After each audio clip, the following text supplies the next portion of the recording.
अरे लौंडिया पटानी है कि नहीं? पटानी है गुरुजी। तो फिर उसकी जितनी हो सके तारीफ करो। गुरुजी उसकी आंखों में जादू है। कैसे? पता नहीं, एक तरफ को देख है।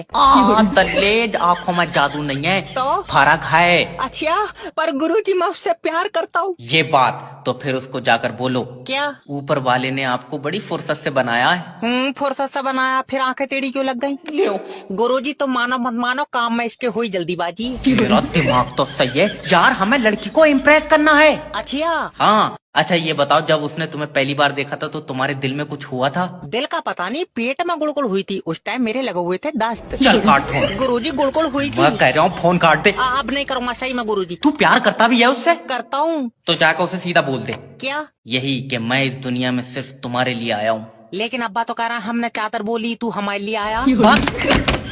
लौंडिया मांग रहा, तू चिज्जी खा साले अभी।